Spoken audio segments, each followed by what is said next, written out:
City is about to spend $157 million. You know, we had 3 unions that were entitled contractually. None of the entitlements, though, none of the contracts ever called for a 2-year pandemic. I mean, this caught everybody surprised.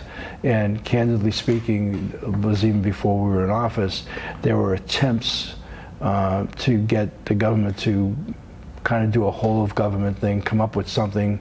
They could have done it even by the hour. There were different things that could, all that got rejected.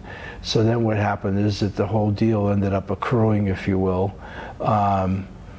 And we tried to do a whole of government, which means we would get everybody together and just kind of come to an agreement. Everybody would get a flat. That didn't work because the people who had entitlements in their contract for hazard pay, they wanted theirs, and so by law, and this thing went to court and arbitration, and you know, things got determined and decided. And then on top of that, to make matters even more challenging, the neighbor islands, which have much smaller operations, made deals at higher percentages that just made it out of the range of affordability for us to do in Oahu, given our numbers.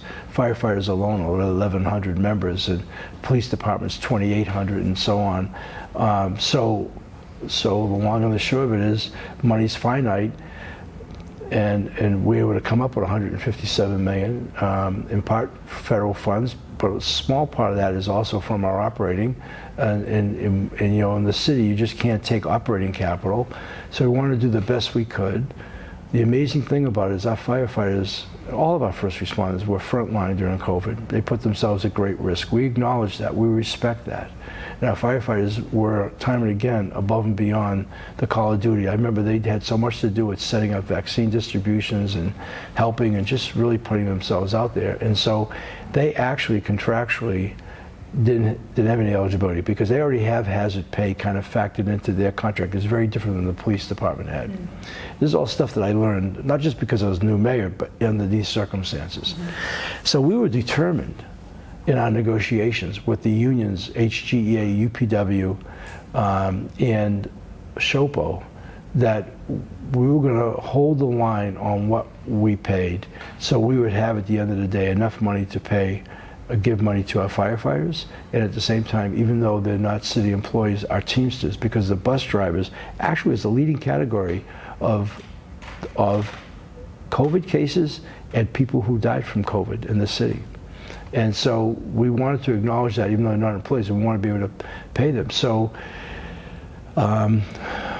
you know, negotiations took place, and in the particular case of the police department, they got 15%. They weren't happy about the 15%. They came in asking for 25%, predicated on things that happened on the neighbor islands. We held our ground. We did everything we could. We were successful in our negotiations at that. It still means they're going to get a lot of money, but really what it kind of created was this imbalance on who got what. So let's just say that at 15%, and everybody's different because 15% has to do with their earnings, you know, on how much they're going to get. And so the firefighters, we allocated that each one will get $7,500. Well, you fight, you struggle, you negotiate, you have good intentions, you want to reward, you want to acknowledge, even though you don't have to, which is this particular case. And somehow, because of the other grants, if you will, the money that was awarded to the other unions, these guys felt like we didn't value them at $7,500, and we actually was just the opposite, and that's why we met with them to convey that. So I don't know what else we could do in the future. We did promise them we would continue to work with them and look where the 26 budget, I had to tell them last night, is a no deal, we're done. If maybe when we look at 27, if we could come up with something, you know, to me, as I told them at the meeting, to me, this is money that, as I look at it, we're just investing in the future of the department. We definitely want to be able to do that. But what we wanted to do, after we got in, and all this stuff that had been rejected by the state before we ever got in, or what wasn't in place, we tried to put together a whole of government from the city. We knew how much money we could accrue, and if we had been able to do that, we would have been able to give everybody a check, everybody would have been happy, and everybody would have been on an equal playing field, okay? But instead, the unions who had the entitlements argued and prevailed that their contracts call for different treatment, and so that's what happened. So it prevented us from doing it. So at the end of the day, we just as I just think I said, I know I said it last night, there's not another city in America that's done this. And the last thing I want to do is have our guys, it even hurts to have them feel bad over the fact that they're getting the short end of it at $7,500 because of what somebody else is getting.